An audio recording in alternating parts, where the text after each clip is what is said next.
வணக்கம். நான் உங்கள் தனலட்சுமி முருகானந்தம். அனைவருக்கும் 79வது சுதந்திர தின நல்வாழ்த்துக்களை கூறி, இந்தியாவை தீபகற்ப நாடு என்று கூறுகிறார்கள் புவியியலை சார்ந்து. ஆனால் நான் இப்படி யோசித்து பார்க்கிறேன், இந்தியா தீபகற்ப நாடு அல்ல, தியாக கற்ப நாடு என்று.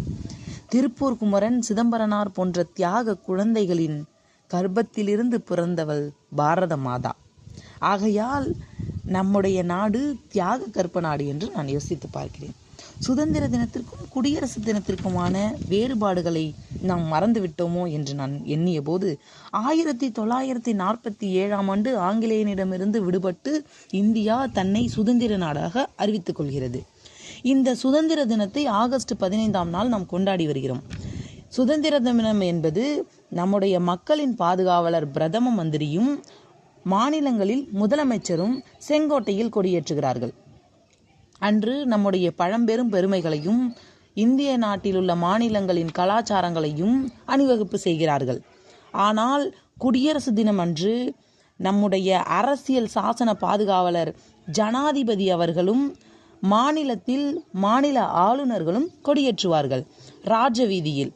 அன்று முப்படை, நாம் இன்றைக்கு எந்த அளவிற்கு இருக்கிறோம் என்பதை முப்படை அணிவகுப்பு செய்கிறது குடியரசு தினத்தன்று. சுதந்திர தினத்தன்று நம்முடைய பழம்பெரும் பெருமைகளை பேசிக்கொண்டிருக்கிறோம். சுதந்திர தினத்தன்று நாம் கீழிருந்து கொடியை மேலே ஏற்றுகிறோம்.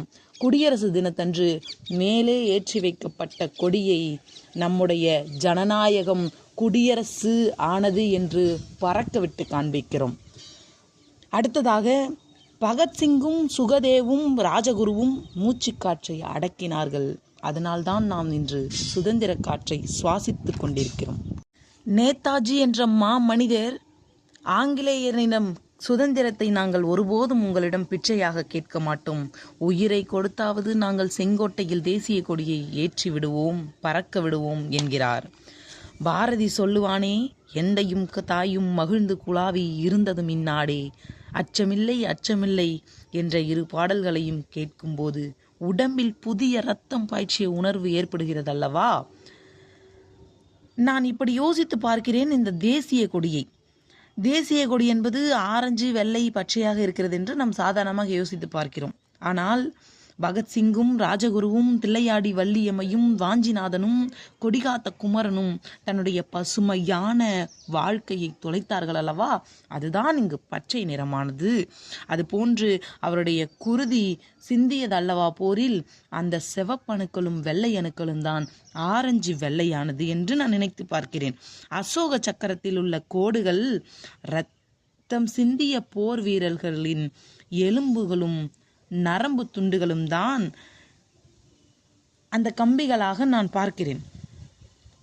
வெள்ளை கயிற்றால் தான் தேசிய கொடியை ஏற்றுகிறார்கள். ஆனால் நான் இப்படி யோசித்து பார்த்தேன், இறந்த போர் வீரர்களின் மனைவிகளின் தாலி கயிறு இறக்கப்பட்டது. அதனால்தான் வெள்ளை கயிறு கொடிக்கு ஏற்றப்படுகிறது. தேசிய கொடியிலிருந்து பூவை உதிர்த்து விடுகிறார்கள். இளைய போர் வீரர்களின் மனைவிகளின் தலையிலிருந்து பூக்கள் உதிர்க்கப்பட்டது. அதனால்தான் பூ தேசிய கொடியிலிருந்து உதிர்க்கப்பட்டதாக நான் எண்ணுகிறேன். இனிமேலாவது இந்தியனாக பிறந்ததற்கு நாம் பெருமை கொண்டே தீர வேண்டும். ஏனென்றால் இத்தனை வீரர்களின் போர் தியாகங்கள் தான் இன்று இப்படிப்பட்ட ஒரு சுதந்திரத்தை தந்து நாம் சுதந்திரமாக வாழ்வதற்கான அரும் பணியை செய்துள்ளார்கள் என்பதில் பெருமையும் கர்வமும் கொள்கிறது மனது.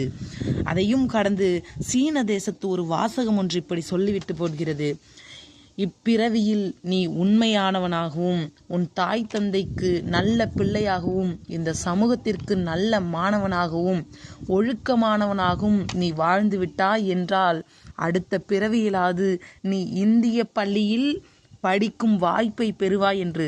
இதைவிட இந்தியனாக பிறந்ததற்கு ஆகப்பெரும் மகிழ்வும் ஆகப்பெரும் கர்வமும் உண்டோ? அனைவருக்கும் நன்றி.